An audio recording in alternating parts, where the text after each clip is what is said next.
Does Destiny Review? The Season Pass exotic this time around is a Vice 900 RPM SMG. And I already know this is something straight out of some of your guys' wet dreams. The Manticore is basically the love child of the Wings of Sacred Dawn and the Recluse. You shoot, float, shoot, and repeat. So let's take a look at the perks and see how you come about achieving that gameplay loop. First up, its intrinsic perk is Soaring Fang. Dealing damage while grounded charges anti-grav repulsors, and dealing damage while airborne extends those anti-grav repulsors. At first when I read this, I was wondering what the heck are anti-grav repulsors? Well, when we're in the game, you can see on the bottom left of the screen it says anti-grav repulsors. When damaging enemies, this meter will increase. Something to keep note of about this gun is that dealing damage to immune enemies will fill up your meter for anti-grav repulsors. And I must say, before we move on, that I think this is a really cool UI design. You know, props to Bungie for making this. It's actually present on Teraba as well. Really nice feature. So when you damage enemies, anti-grav repulsors build up, and when that meter is charged up, it doesn't have to be all the way. Dealing damage in the air will cause you to stay suspended in the air. If you stop damaging, you'll fall back to the ground. What's interesting is that if you're shooting in the air and you have to reload, it keeps you in the air.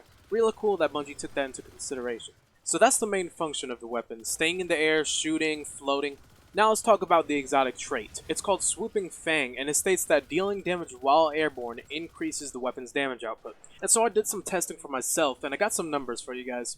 Shooting from the ground, the gun initially does 1327 damage to this boss. And when I start shooting from the air with the meter filled up, the damage slowly ramps up to a max of 1857, and according to my calculations, this is roughly a 40% damage increase. Now the last main part of the gun that we're going to take a look at is the catalyst.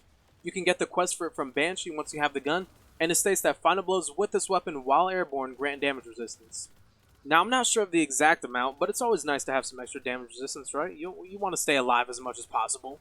Even though we're already so strong in this game, this weapon is a beast, truly, and it's really fun to use in general play. In in-game content, it probably won't do anything overly special, but overload SMGs is an option this season, so at least if you really like the gun, you could take it into those harder activities like Nightfalls and such, all with champions, and utilize it to a degree.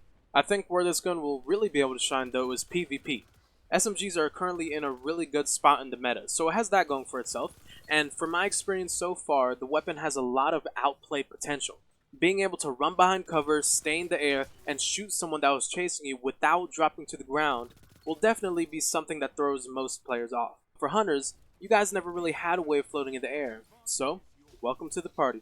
The Manticore is an example that exotics can be good while also being really unique. Let me know what you guys think in the comments. I might eventually start featuring some of them in future videos, so, you know, engage with the content. I want to hear your thoughts and ideas.